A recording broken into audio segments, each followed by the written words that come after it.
The Grow My Cleaning Company podcast helps owners of cleaning companies just like you to grow your company and yourself so you can make more money and finally get the time and money freedom that probably got you into this business. Discover how to automate and create systems that allow you to grow like crazy without losing control. If you dig the show and want to show some love, subscribe, rate, and review on iTunes. It really helps. Enjoy the show. Hey, Cleaning Nation, Mike Campion here with my new BFF, Matt Stowe. He started OctoClean, formerly known as Service Pros, with his parents and siblings in Riverside, California. These guys provide commercial cleaning services to hospitals, schools, offices, both with a company-owned store, which we're going to focus on mostly today, and they also have a network of franchise owners, which is all very exciting. Before we jump into kind of any of the coaching part, just in the introduction, I have questions. So parents and siblings, are you still working with your parents and siblings? Because that's a big ask. Spouses, parents, siblings for 20, 30 years, that you don't get a lot of that. Well, yeah. I mean, at one time, we had 3 generations of family in the company. My grandmother ran the accounting department, my parents, and then, my brothers and I. So at this point, really, it's my parents are retired. They do have things to say, as every parent would, and every partner in a business would.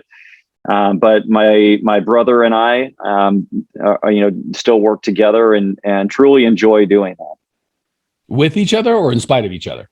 It depends on the day. It depends on the day, Mike.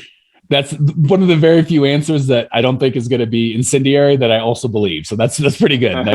If you're when Matt starts his political career, we'll let you know. We'll have him back on. Yeah, right. That's a pretty good answer, man.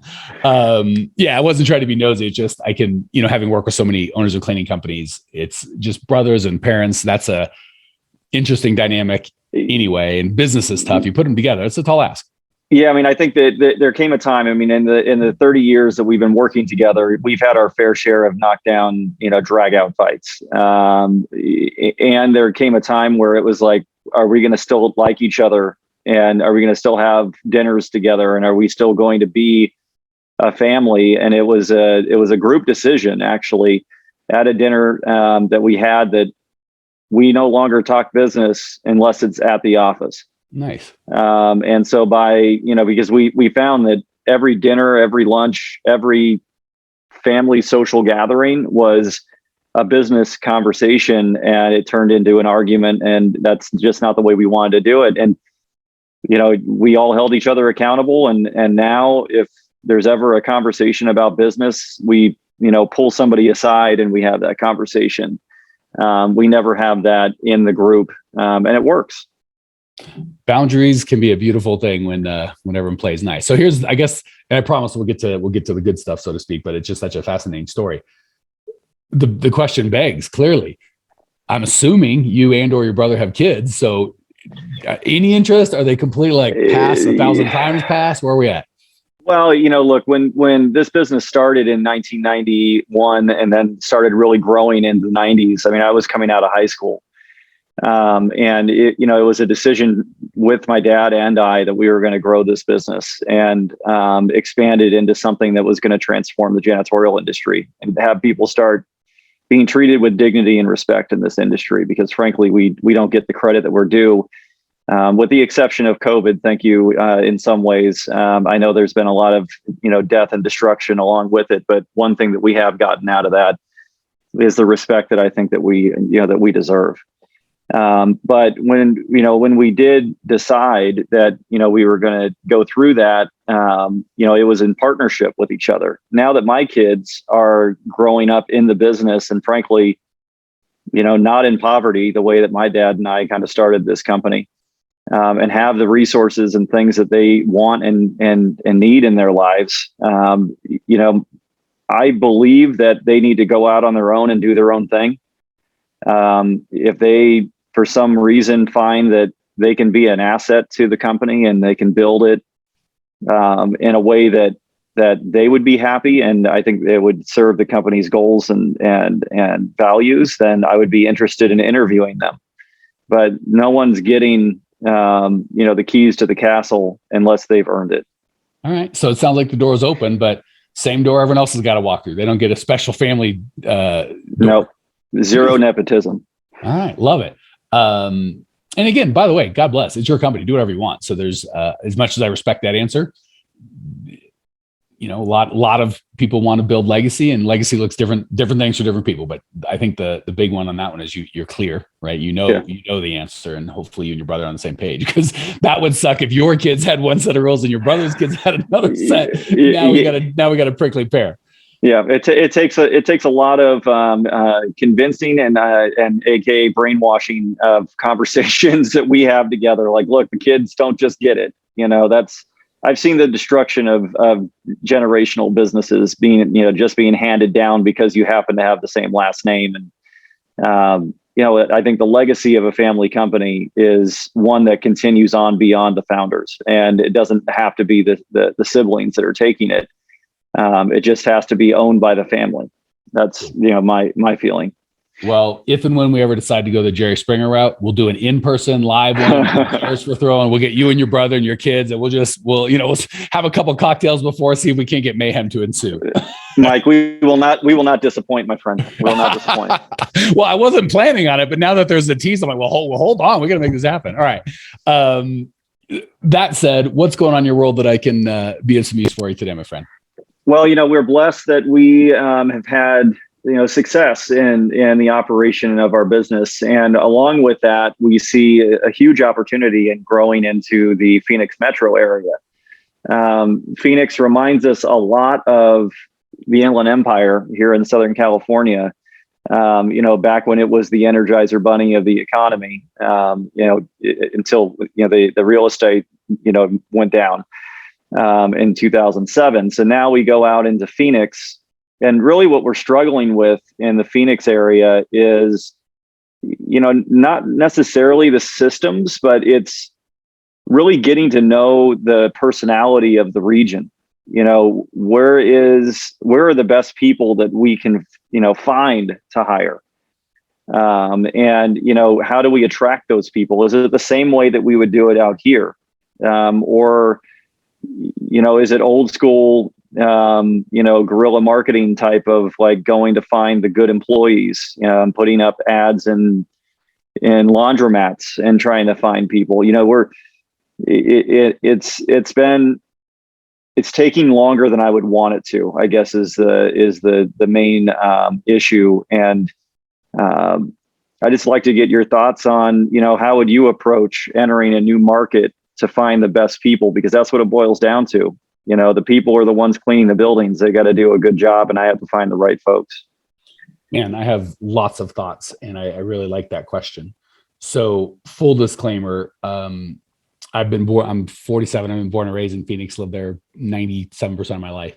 So I've got lots of thoughts on the specific Phoenix market, but as this is a global podcast, and we've got many countries that don't know what an Arizona is or a Phoenix is and don't care. So I'll try and give an answer that would be more suitable for going into a new market, and not you and I nerd out. We'll nerd out off air on the specifics of Phoenix as opposed to just the concept. So the cool thing is, where I would typically go with that question would be something that Matt glossed over, and we're not going to spend a lot of time on it, but I do want to, for the audience, kind of highlight it and draw a big red circle around it.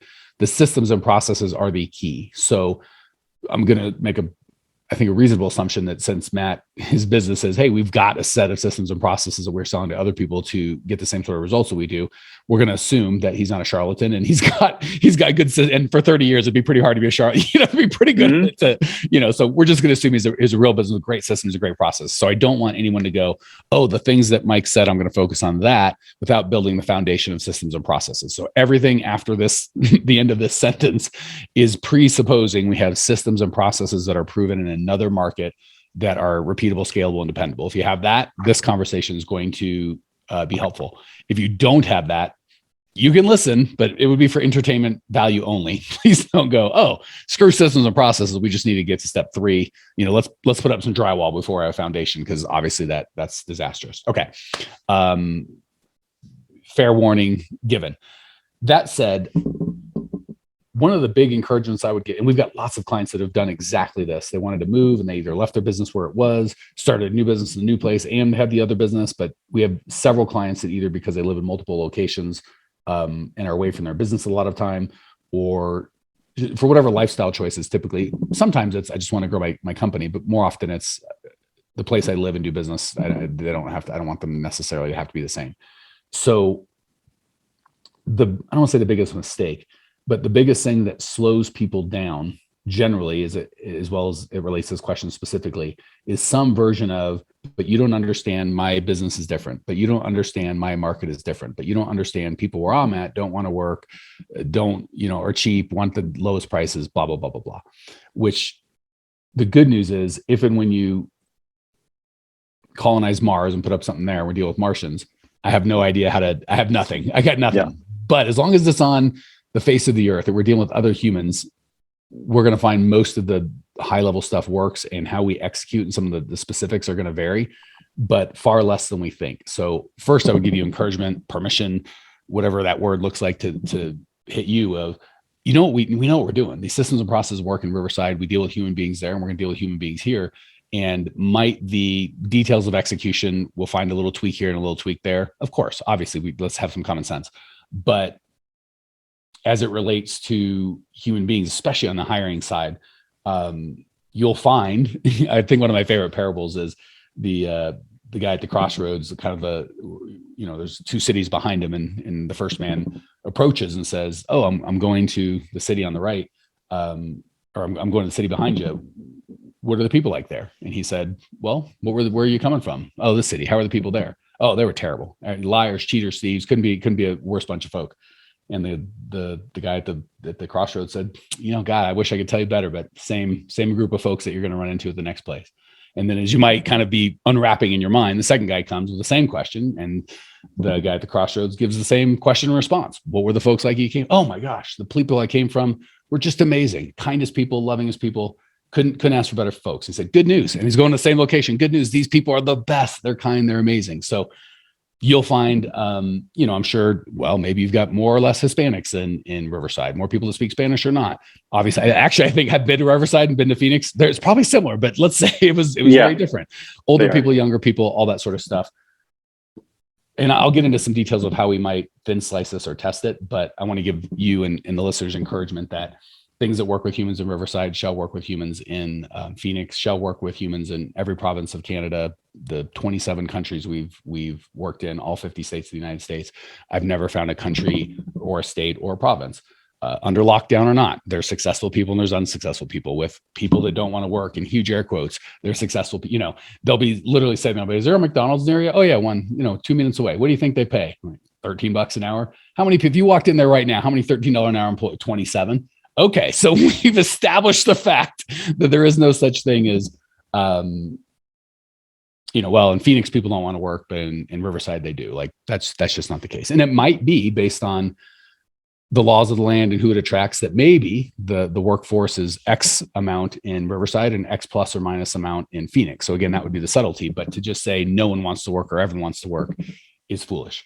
So once we kind of have the foundation of north of 80% of our systems and processes are going to be equally effective, it gets down to the great Mesa versus, and I don't want to bore you guys with local geography, but this city versus that city, suburb or urban.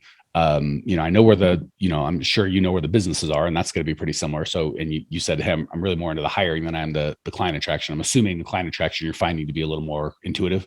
Yes. And on the client side, I always tell my operations team, I'm like, sales is the easiest thing we do.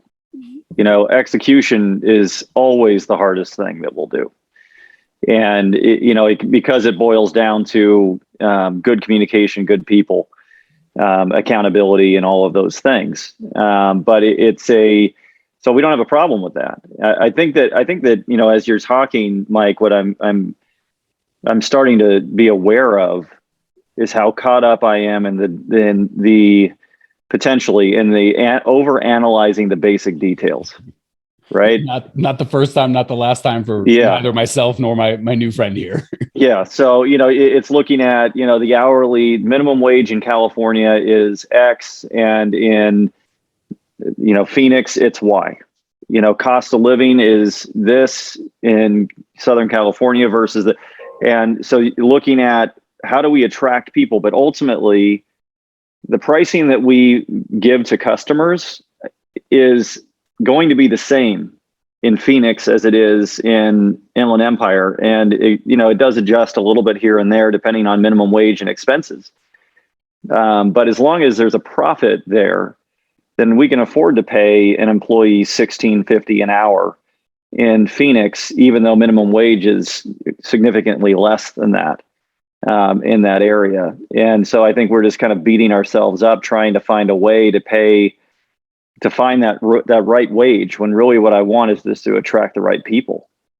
Yeah, and that's probably the drum I beat most often when it comes to, and I'm glad that you said that, because we have obviously folks just starting and up to tens of millions of dollars of revenue in our client base and our audience. So I like hearing someone that's been in the business for 30 years and had a lot of success. So when you can kind of have, I don't say a blind spot, but an opportunity for growth, newer guys can go, okay, well, good. Even the jerk with a microphone, I wish I could say, hey guys, call me. I have every answer to every question and I never make a mistake and I'm a genius. Like I'll get my wife on to tell you that we're 0 for 5 on any of those. So all that to say, let me give an encouragement, if I may. I hate to say mistake, that sounds pejorative. The biggest missed opportunity I see, top to bottom, low, I have 2 employees, I have 200 employees, is overemphasis on pay. So I'm looking at that more as a box checked than like what you were kind of trying to get scientific. Scientific's too strong, but you were kind of like, what's the wage and what's the band, and this is too much and this is too little. Certainly $27 an hour is not going to float in any market I'm aware of in the United States. And certainly in Phoenix or Riverside, $9.50 is not going to float. I don't even know the minimum wage, but assuming that was a legal wage, that's not going to float. So is it $12 or is it $14? Really drilling that down, I don't know if this is a big deal. So the 2 things I would focus on that I think are more effective, and as you do it, you'll get the answer of it's $13.50 is the number, if there were such a thing, as opposed to $13.25 or $13.75. The 2 things I would focus on first and foremost, and it sounds like you're already doing this, so I'm going to encourage you. You're probably doing the important thing right and focusing, I don't want to say on the wrong thing, but the far less important thing is culture. No offense, but if I'm making $12 an hour, typically for janitorial, this isn't a full-time career. I've got I don't say a real job, but maybe a highly compensated job in the day. This is I want a nicer Christmas for my kids. I want to be able to take my family back home and see them, these sorts of things. And if I'm working 26 and a half hours or whatever the case may be, and the different $2 an hour is $50 a week after taxes, we're talking $38.50. It literally means nothing. I shouldn't say literally, but it's so small, it's close to nothing.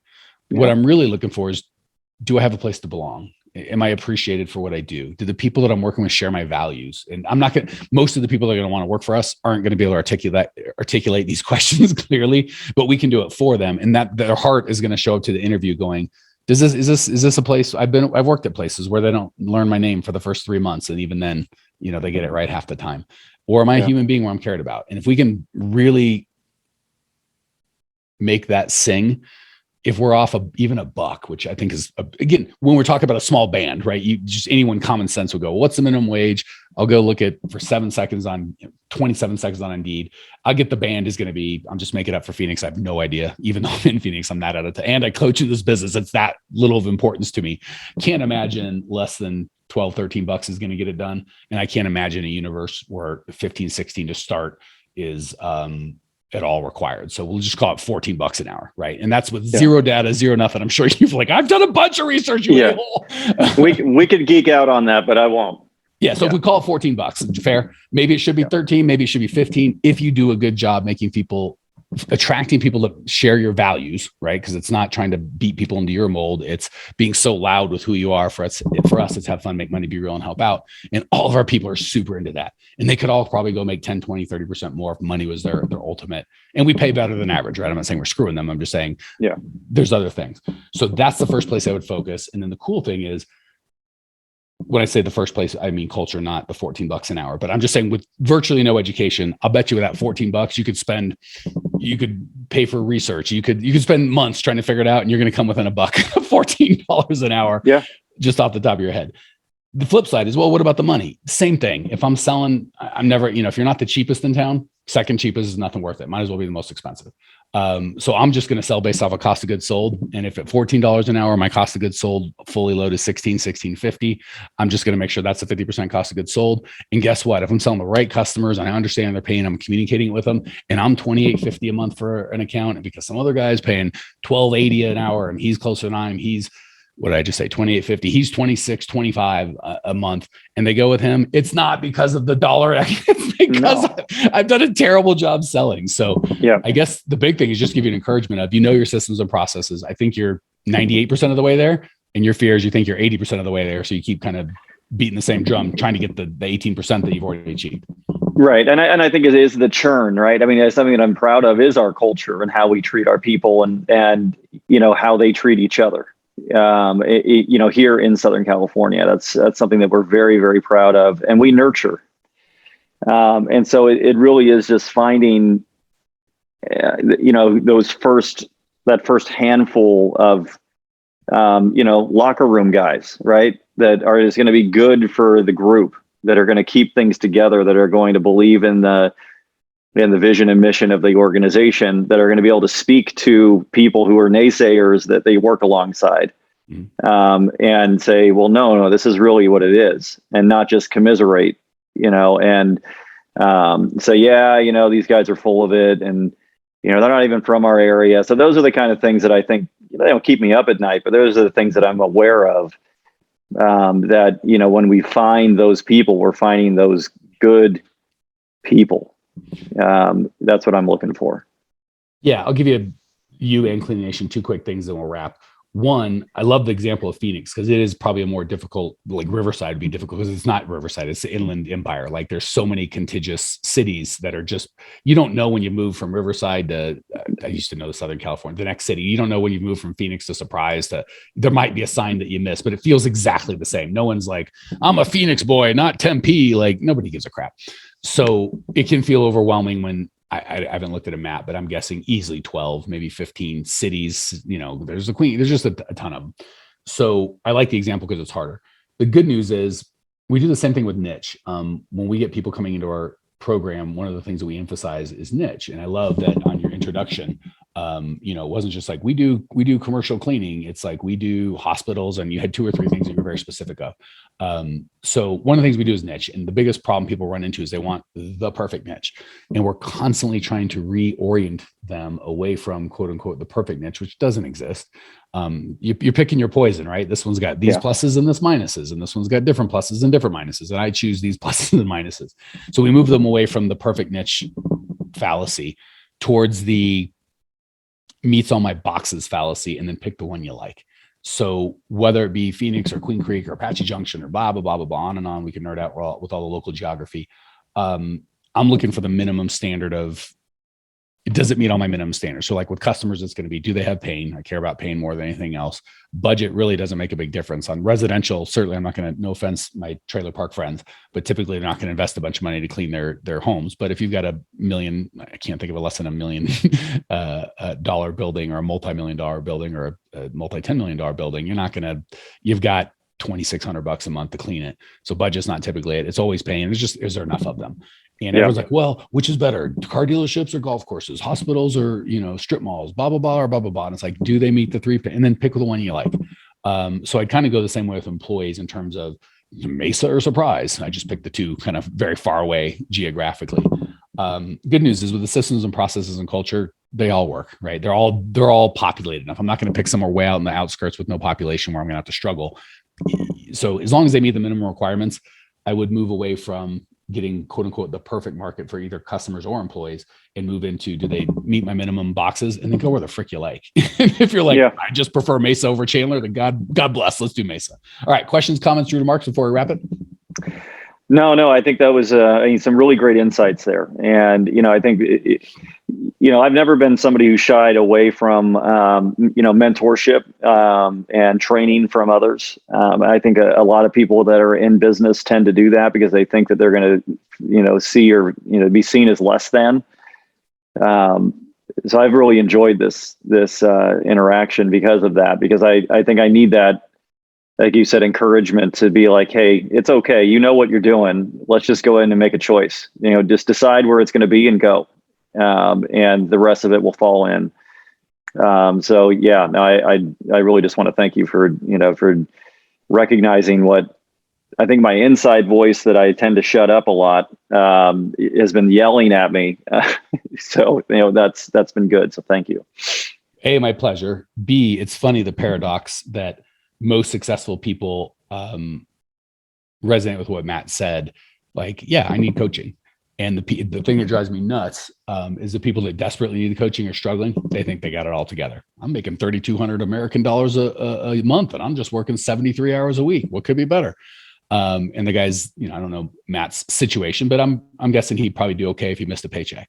And he's the guy first in line going, yeah, let's get better. Let's get better. And it's the paradox as a coach drives me up a freaking wall. That said, any of these parts that would be, pro what you were thinking and anti your brother, please feel free to take, just specific clips and, shove them down his throat. Because if we can't use podcast appearances to make ourselves right, why even appear, for crying out loud? Right. All right. Cleaning Nation, if that was helpful, we'd love to have you part of our community. GrowMyCleaningCompany.com. There's a free on-demand masterclass. That's a great place to start. Over 700 podcast blogs, videos, 15,000 member Facebook group. I don't even think we have anything for sale just there. So if you want help, you want more of this, GrowMyCleaningCompany.com. Check it out now. I will see you. Well, here we are, the end of the podcast, and you made it. Great job. I've got a little bonus for you for sticking through with me. But like I mentioned before, if you got value out of this podcast and you want to show a little love, subscribe, rate, and review on iTunes, Spotify, wherever the heck you're listening to this thing. Share it with a friend. Share the love. And as a special thank you for those of you that stuck with me to the end, how about I give you my personal phone number so we can text? It's a great way for me to get to know you, your business, your goals personally. So shoot me a text now, 602-932-6431. That's 602-932-6431. I am the only one who responds to these texts, and I will personally respond to everyone I possibly can as long as this number is manned. Don't know how long we're going to keep this at the end of the podcast, so grab it now, 602-932-6431. Give me a text, say hey, can't wait to meet you.